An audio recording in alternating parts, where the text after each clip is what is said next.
What's going on, Diesel World Reaction? This your boy Juan Diesel, and I'm back with another video. This one's called no, not Elvis, but Priscilla Presley shares details about new Elvis Presley documentary today. Let's get started. Don't forget to subscribe. Priscilla, great to see you. Thank you. Nice seeing you as well. Elvis would have been 83 years old. 83. Hard to believe. Does it seem like that much time has passed? No, not really. I mean, I'm living it, especially in this footage in this film. It's just been so heartwarming and quite emotional in every way. The film covers him, obviously, from his early days until his untimely death. And we were just talking with Bill Murray about just his funeral and how everyone wanted to be a part of that. What do you remember of that time? You know, I was still shocked. It was just too hard to believe. And, going out the gates in the limo and seeing the streets lined up on both sides all the way to the cemetery.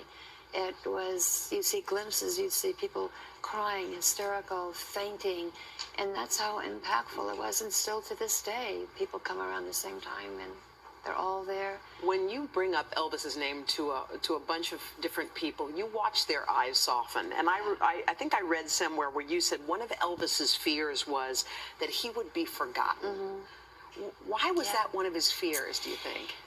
He just, I think, he accomplished a lot in his life. I think that, knowing that fans loved him, appreciated him, his body of work, of course, how popular he was.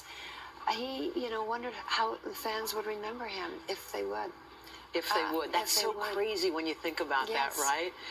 This documentary is awesome in so many ways. It's a lot about Elvis's music, and you have different people talking about his music, from Bruce Springsteen to Tom Petty to yourself. We don't see you guys, though. This is really about Elvis, and video and film we haven't seen before, right? Right, absolutely. Tom Zimney, who's our director, brilliant.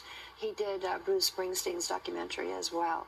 So he just dove into this project. He went to Graceland, saw all the archives, brought things from the archives that I have never seen. We have Gladys singing in this footage as well. There's a recording.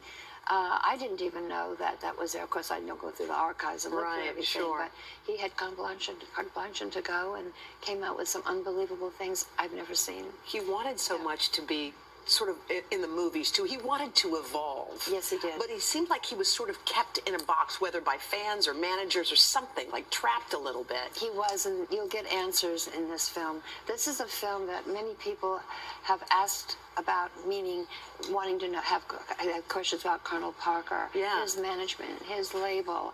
All that is in here. The frustrations that he had. People have talked about it before, but why? Why was he so frustrated? What was the problem? Why was he, so upset about his movies? But this is the man behind the music that I think will answer the questions. It's emotional, but yet beautiful at the same time. And you walk away, if you came loving him, you'll walk away loving him even more, because it makes him more human.